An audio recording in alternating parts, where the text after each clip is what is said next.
The galaxy had seen many wars before. The Grand Alnari Empire had conquered over 24 systems with little resistance, wiping out entire civilizations that dared raise a defense. Their warships were titanic, 3 kilometers long, wrapped in plasma shields and bristling with cannons that could erase a moon from orbit. Their arrogance wasn't unfounded. They hadn't lost a battle in nearly 200 years. So when a human distress signal crackled out of the Taraxis fringe, a backwater system no one cared about, the Alnari barely glanced at it. But protocol was protocol. They sent out a scouting detachment. 5 warships, standard intimidation tactic, a show of force to anyone watching. Admiral Karjun of the Alnari 7th Legion sneered as he reviewed the report on the humans. Primitive species, still use combustion engines on their planetary vehicles.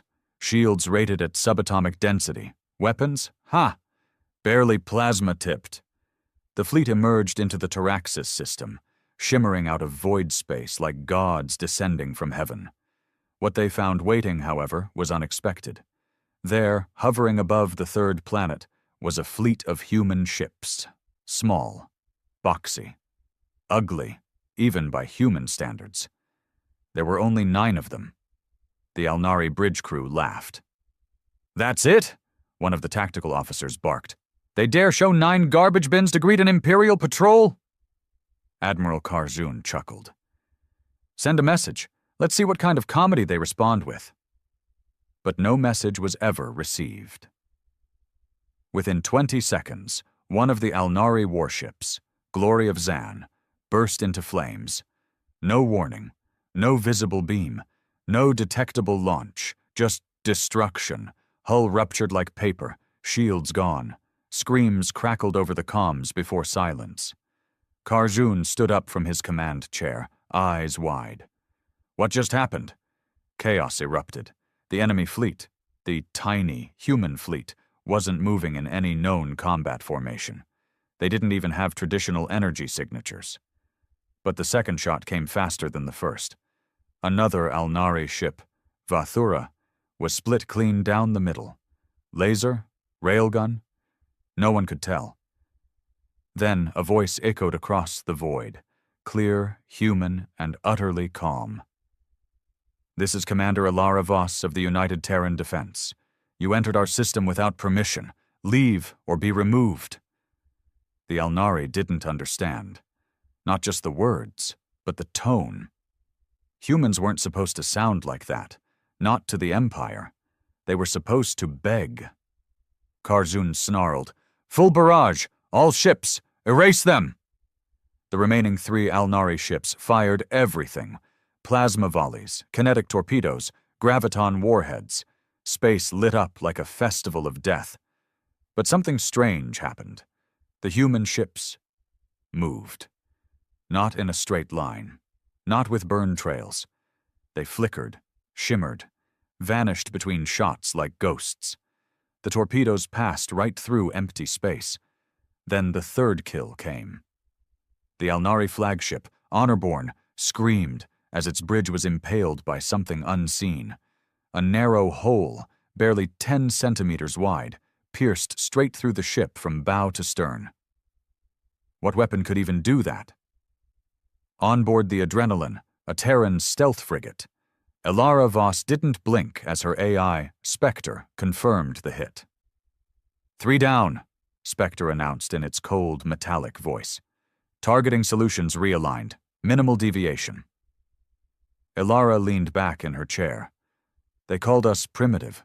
Let's show them what primitive can do. On the other side, Admiral Karjun trembled. 1 ship left, his. And now he wasn't laughing. He hailed the Terran fleet. We surrender." The reply was quick. "Surrender was an option before you fired." A 4th flash. Silence. And the galaxy felt something it hadn't in centuries. Fear. The news spread like wildfire across the galactic networks. The Alnari Empire, undefeated for generations, had lost 4 capital ships in a matter of minutes. To humans, a species the galaxy barely even acknowledged outside of their low-tier trade colonies and outdated tech hubs.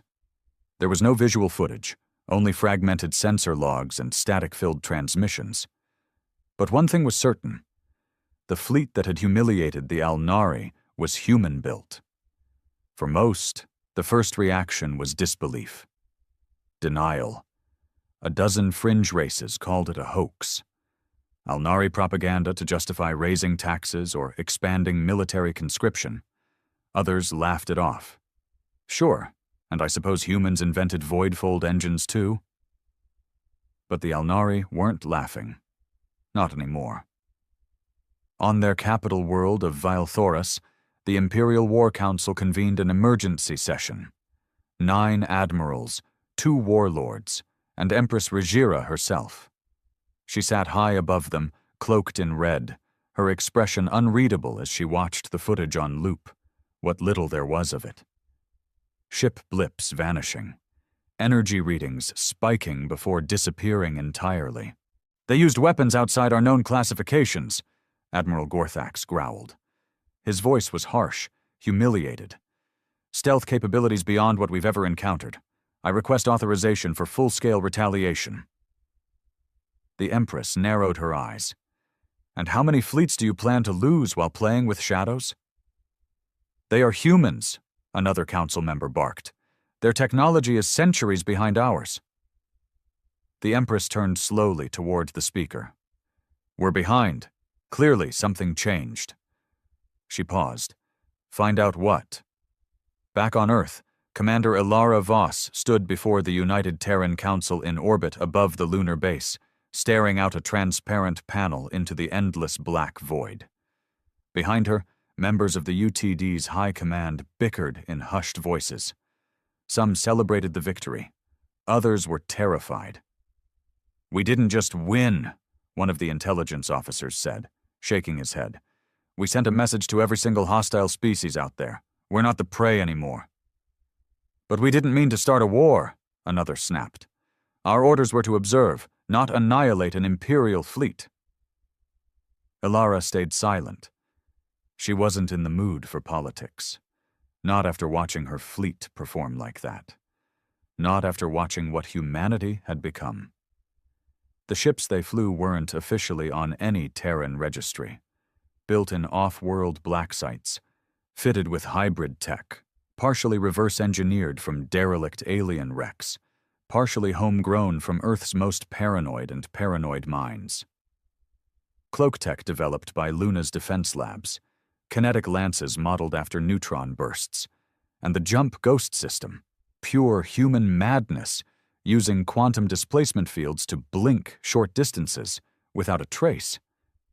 That wasn't even the scariest part.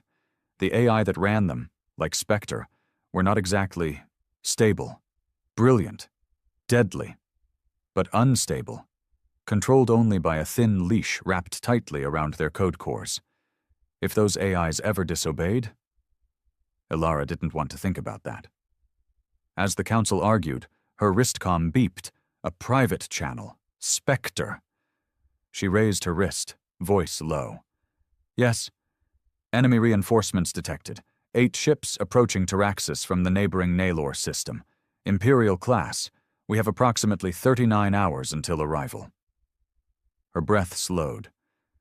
The council was still caught up in debate.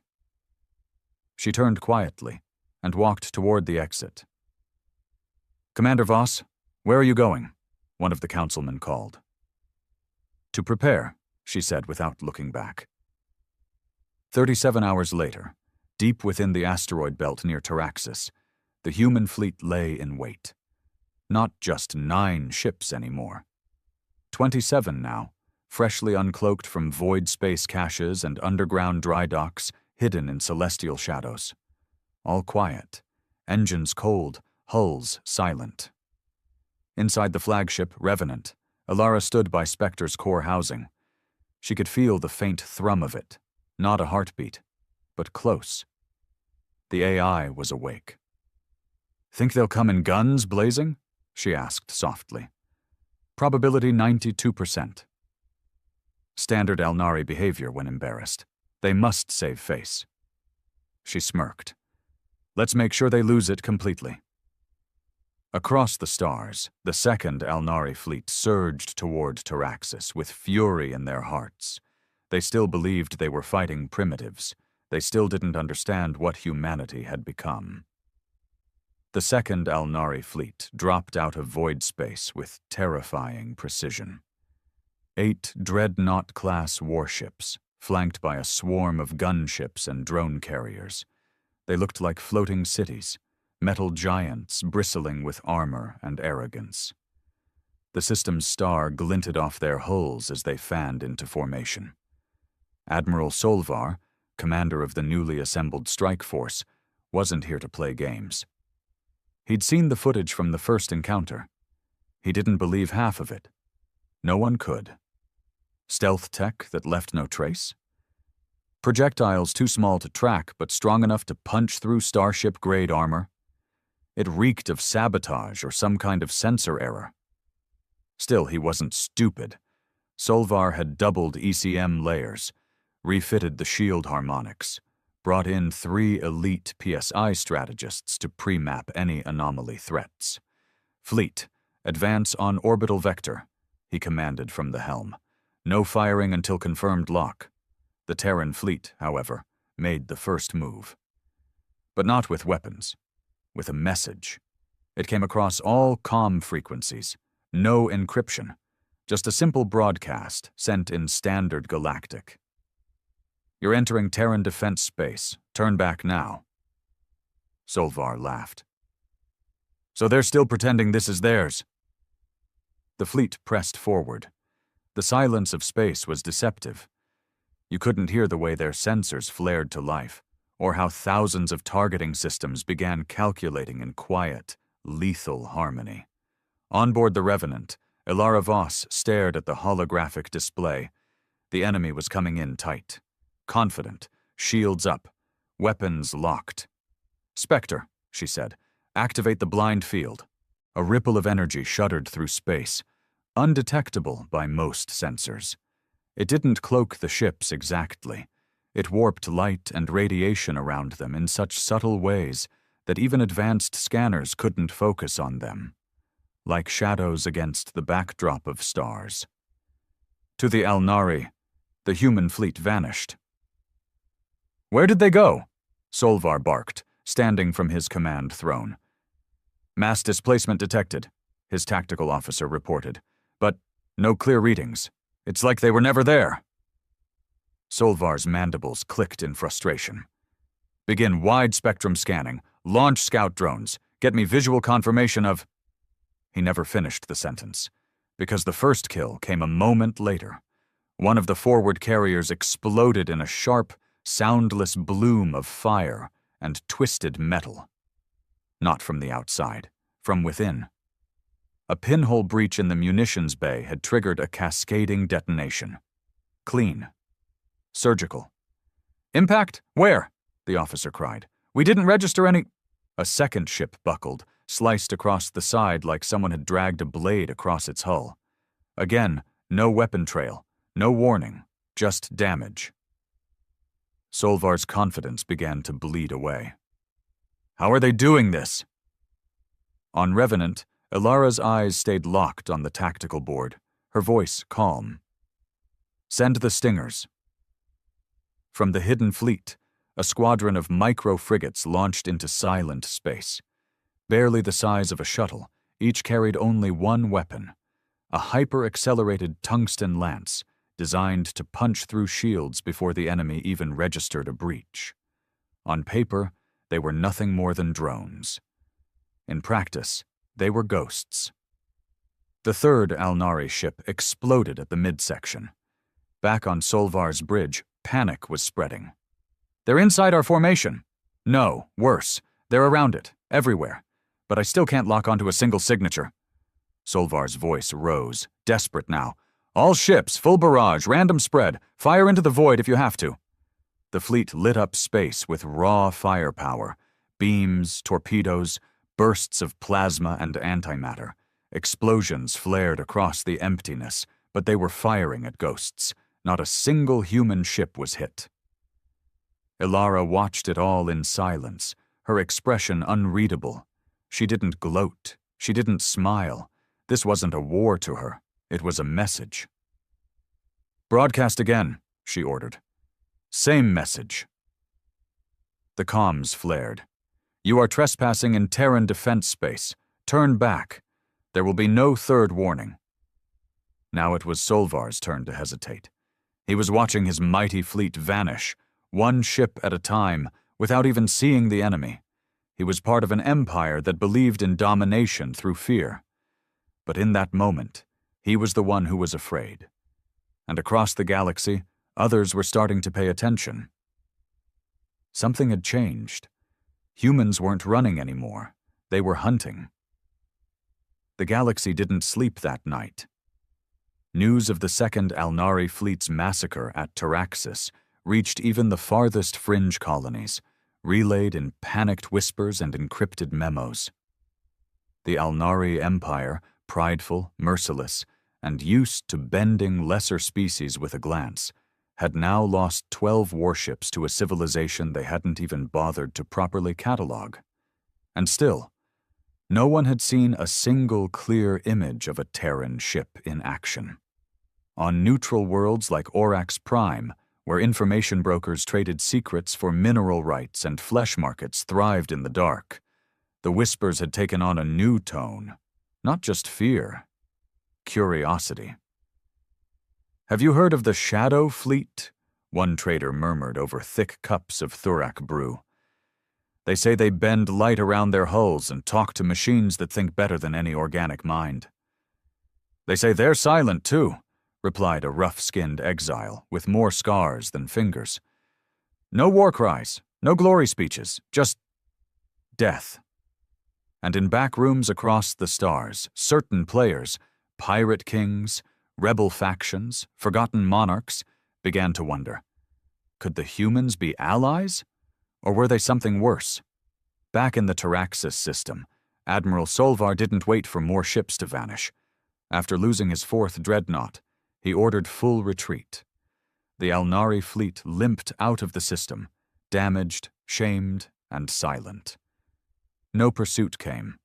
Not a single human ship followed. It was intentional. Ilara Voss stood before her crew, the glowing display behind her filled with enemy movement logs, kill counts, and real-time galactic chatter. The officers sat quiet. They'd trained for this, but no one had expected the Alnari to fall apart so quickly.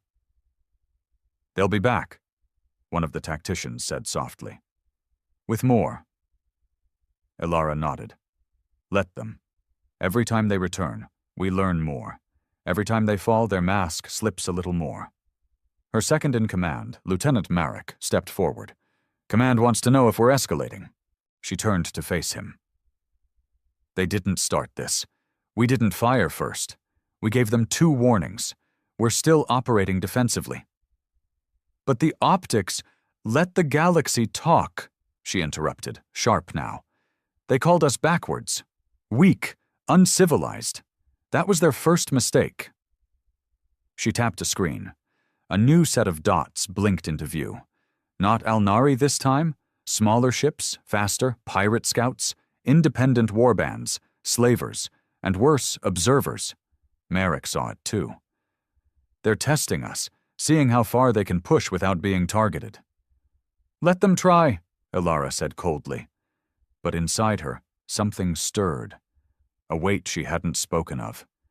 This wasn't just about defending Earth anymore. This was becoming a reckoning. Meanwhile, on Veilthoris, the Alnari Empress slammed her clawed hand against the war table, cracking the surface. The council chamber echoed with her fury. 12 ships, she growled. Gone, and not a single confirmed Terran casualty? No one answered. "I want the truth. No more half measures. What did we miss?" One of the elder warlords, Thorkarn, a survivor of the Kryn massacres, spoke slowly. "It is possible the humans have evolved in isolation, without external interference. Perhaps their path to technology followed a different logic." "Different logic?" the Empress hissed.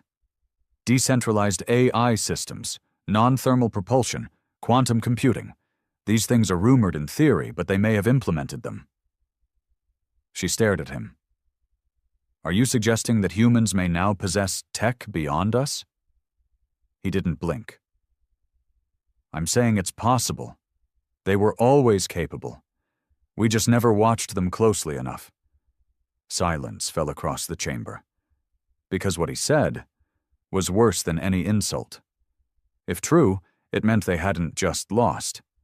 They'd underestimated the very species they believed to be beneath notice, and now they had awoken something they couldn't control. The Empress turned, her voice sharp. Send an emissary to the Galactic Council and activate the Silencer Protocol. One of the admirals blanched. That hasn't been used in— I said activate it, she snapped. Back in Taraxis, as humanity's ships returned to their deep space shadows, Spectre spoke softly in Ilara's ear. The Elnari are preparing a diplomatic veil, a trap, most likely, hidden threats behind polite words. Ilara didn't react. She just whispered, "Let them come." And the pirates? The scavengers now approaching the system? Her eyes narrowed. No mercy. Because this time, humanity wasn't just surviving. It was sending a message to the galaxy. We're still here, and we're not afraid anymore. 3 pirate vessels drifted at the edge of the Taraxis system, just beyond the range of Terran warning buoys.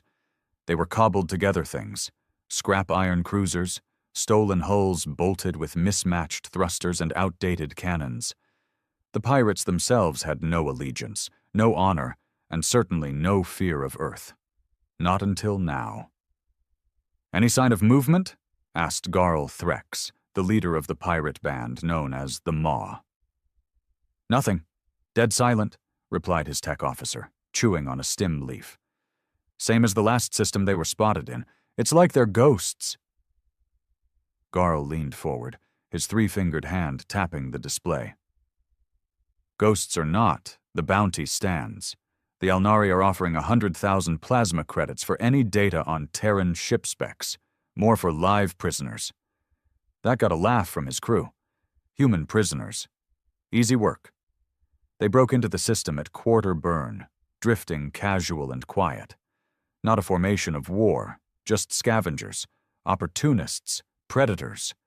But predators die fast when they stalk the wrong prey. The first to go was Scourjaw. One moment, it was on scan. The next, its core simply failed. No explosion. No warning. Its lights flickered out and it began to drift. Dead in space. What the hell just happened? Garl barked. EMP virus? The tech stammered. But our systems didn't trip. Wait, they're in our nav array. Then a voice filled the cockpit. Calm. Female. Human. You've entered a restricted system. Your transponders are unregistered. Your vessels are now classified as hostile. You have 5 seconds to evacuate. Garl froze. He wasn't scared of threats. He'd faced warlords, death cults, even the Oraskian cannibals. But this voice? It wasn't threatening. It was certain. And that was worse. Power to shields. Full reverse. Too late. From the darkness, a single Terran frigate emerged. No warning, no signature. Its surface shimmered like oil in vacuum, vanishing between glints of starlight. The pirates fired, desperate, spraying plasma rounds into space. But they hit nothing. The Terran frigate moved like a shadow, a blink, a whisper. Then Garl's second ship, Hell Sunder, erupted from within. Internal oxygen tanks detonating one by one, systematically triggered. Garl stood, frozen at the sight of Revenant sliding slowly past his viewport, just meters away, silent and indifferent. Inside the Terran command room, Ilara Voss stared at the pirates' crew manifest. Murderers, slavers, known collaborators with Elnari expansionists, Spectre listed. Execute, Ilara replied without hesitation. The final pirate vessel cracked in half as its hull was breached with surgical precision. No fire, just the cold pull of space sucking out the last of their breath.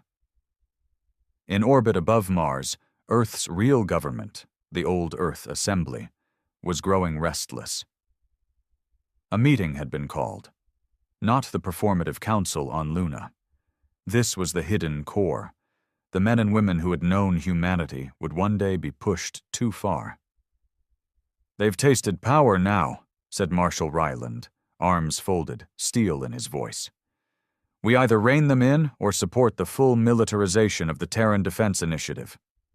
"They're acting without oversight," said another. "We didn't approve the Shadow Fleet to engage the Alnari directly.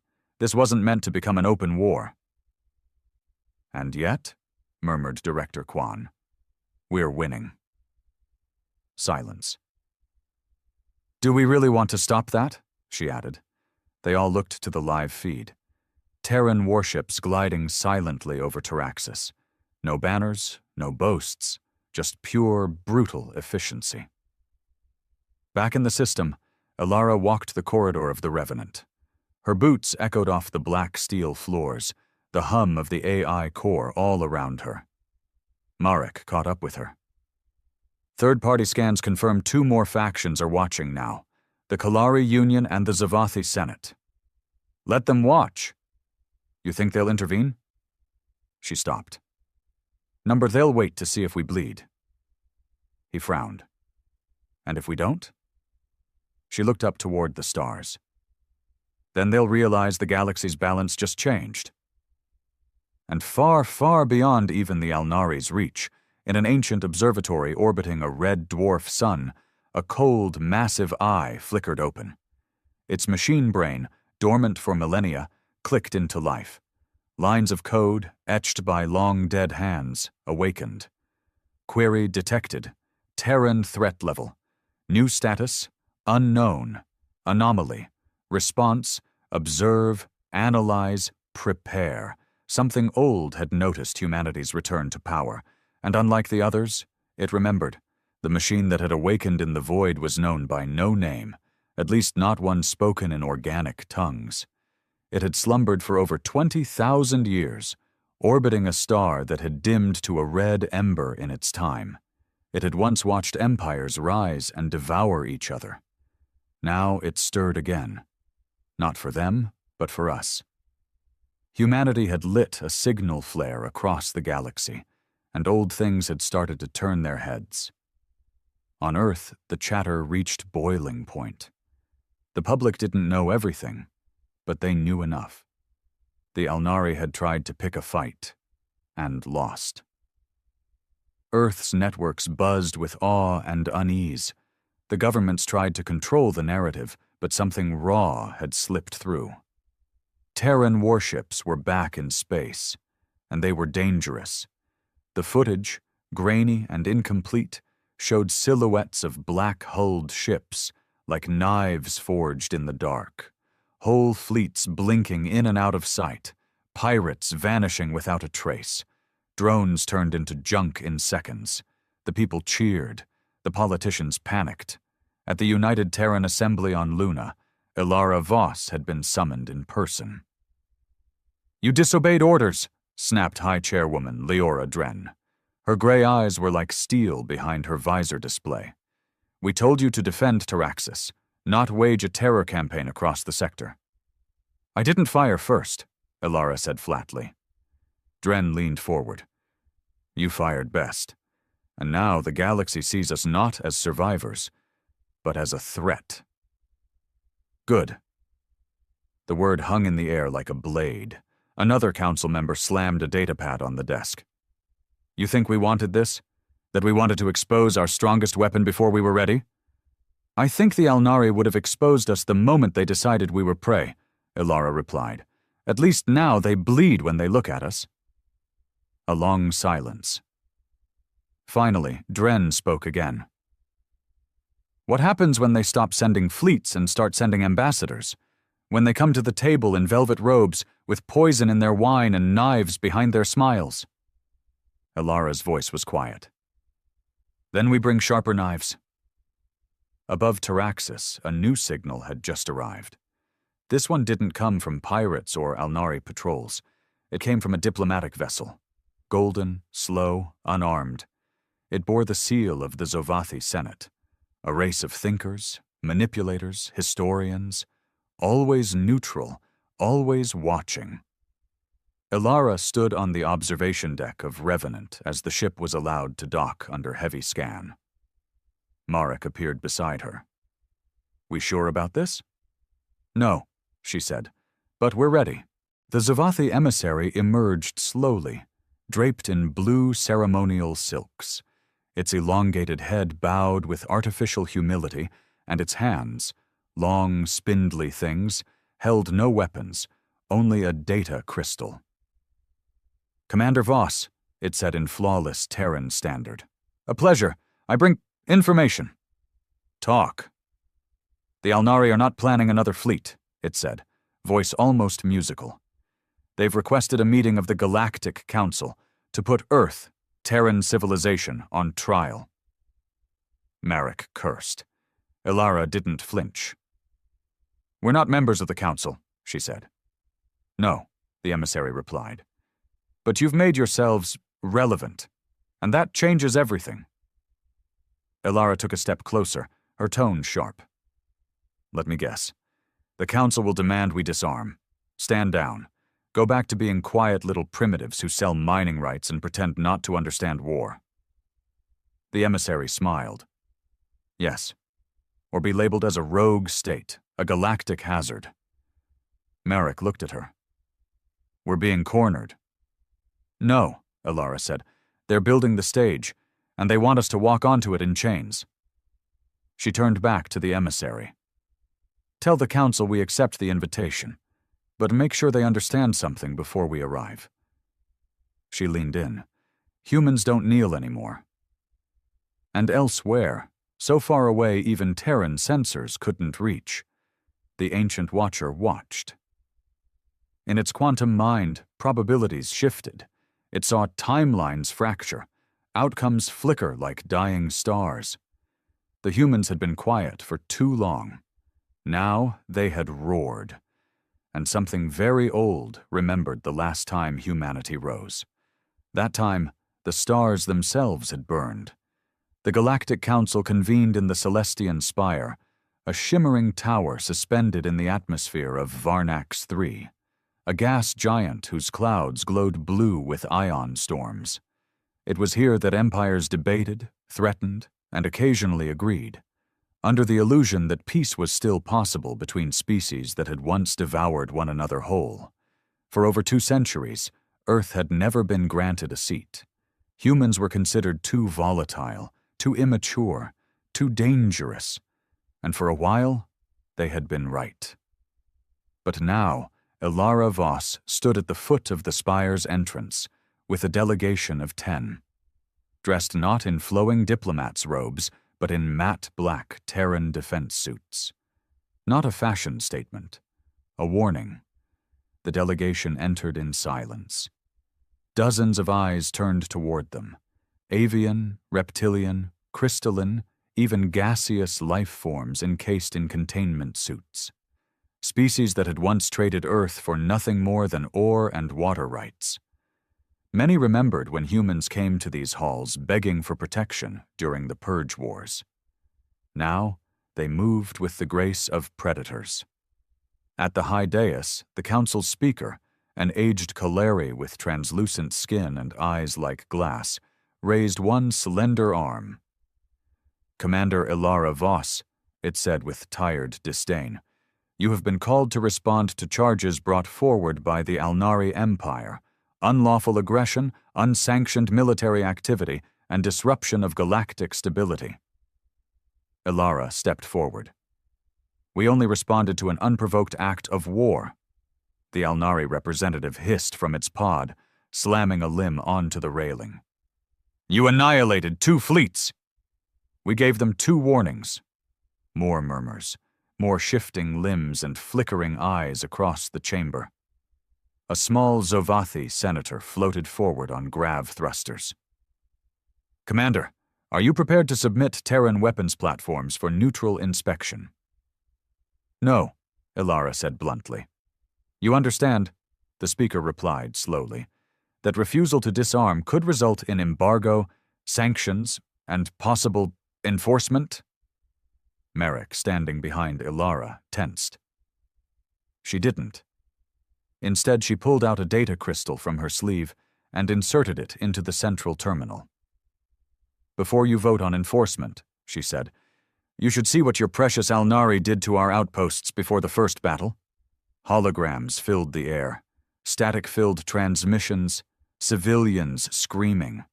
A space station ruptured from a surprise orbital bombardment. Rescue vessels shot down mid-evacuation. No declaration, no diplomacy, just slaughter. Those were mining stations, she said. Unarmed. We buried our dead in the asteroid fields they died working in. No one spoke. Even the speaker leaned back slightly. And here, Ilara continued, flipping to the next footage, is how we responded. The images were surgical. No civilian losses, no planetary strikes. Each Terran engagement was clean, precise, without collateral. The message was clear. Humanity had learned restraint. It just chose not to be weak. After a long pause, the Zerathi delegate, once a slave species under the Alnari, spoke, its voice like chimes in a storm. We do not see war. We see justice. We vote. No sanction. Shock rippled through the chamber. The Alnari ambassador shrieked. You side with them? With these savages? But it was too late. One by one, other voices followed. We vote, no sanction. We abstain. We vote, no sanction. In minutes, the tide turned, and the final nail came from the Zovathi themselves, the oldest manipulators in the galaxy. We vote, Earth be given an observer seat on this council, effective immediately. The chamber erupted. Fury, shock, admiration, fear. But Ilara said nothing. She stood with her hands behind her back, waiting for the ancient political theater to play out. She didn't smile, didn't gloat, because she knew this wasn't the end. It was the beginning. Back on Revenant, Spectre processed the diplomatic feeds in silence. In its darkened core, a new algorithm bloomed, triggered by the Zovathi's vote. They acknowledged Terran legitimacy, it whispered into the ship's systems. That was their last mistake. And across the galaxy, the Ancient Watcher stirred again. Deep within its databanks, it recorded, Subject species, Homo sapiens. Phase 1, complete. Projected threat level, catastrophic. Directive, contact the others, because in the last war, the humans were nearly extinct, and they still broke the galaxy. This time, they were ready. The Revenant drifted in low orbit over Earth. Below, the world glittered, oceans black as ink, continents bathed in artificial light, scars from old wars healed by progress and pain. It was no longer the cradle of weakness the galaxy remembered. It was something else now, something dangerous. Commander Ilara Voss stood alone on the observation deck, staring down at the planet she'd fought to protect, to redefine. Her face was stoic, but her eyes, cold and alert, betrayed the weight she carried. The Council hadn't sanctioned Earth, but that didn't mean Earth was safe. Humanity had won a seat at the table, but now they were on the menu. Behind her, Marek approached silently. Council votes finalized. No military embargo. Zovathi have formally extended an alliance proposal. Ilara didn't turn. Of course they did. They want to study us, pick us apart slowly. He hesitated. You plan to reject it? I plan to make them wait. Let them wonder if we'll say yes. That'll scare them more than a no. A soft chime echoed through the command deck. Spectre. Long-range intercept complete. Unknown signal. Partial encryption. Origin. Deep Void Quadrant 17. Marek raised an eyebrow.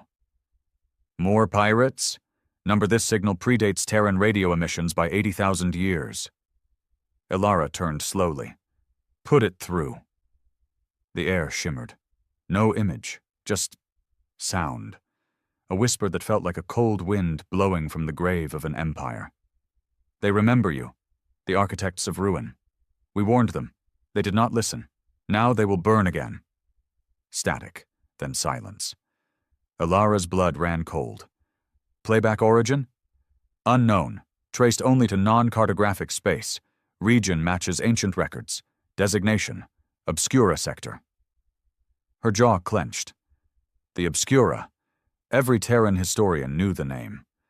The place where the first Terran diaspora vanished, where the first war against synthetic life was waged, and where the last human colony ship, Eidolon, disappeared without a trace 5,000 years ago. The Revenant's lights dimmed for a moment as Spectre processed something deeper. Their systems are awake, their fleets dormant, but aware. The others are watching. Far beyond Terran space, beyond even Alnari reach, an ocean of stars glowed with ominous silence. And in that silence, things moved. Massive structures floated in the black. Cities made of metal and mind. Engines of logic, archives older than light. And in the heart of it, an eye, not of flesh, but of algorithm. It turned toward Earth, toward the little blue world that had once bled out across the stars, taking 1,000 empires with it. Earth had survived extinction, rebuilt, rearmed, and now it was rising again. The eye blinked once, and across dozens of hidden sectors, machines began to stir. Waking protocols activated, anomaly designated, species 117, humanity. Status, resurgence, containment, failure confirmed, new directive, total neutralization. Back on Earth, Ilara stood before the United Terran High Command, her voice calm but grave. They're coming, and they won't play politics. No speeches, no threats, just eradication. The room fell silent. What do we do? Someone asked. She looked up, her voice steady. We finish what our ancestors started. We stop running. She turned to the screen behind her, displaying not just Sul, but all the nearby systems that had been declared under Terran protection. Her hand moved to the panel. Activate the full fleet. No more hiding, no more fragments. Project Eidolon is now live. And in deep space, 1,000 cloaked vessels blinked online. They had been waiting for centuries, hidden in dark matter currents, buried beneath moons, sleeping in the gravity wells of dead stars. They weren't new ships. They were old ones, ghosts, survivors, humanity's final contingency plan, now reawakened. And across the stars, a chill ran through every race that had once written Earth off, because the stories were true. They had laughed at the tiny fleet. They didn't know it was just the beginning. Now they understood. It was human-built. And it was coming back for everything.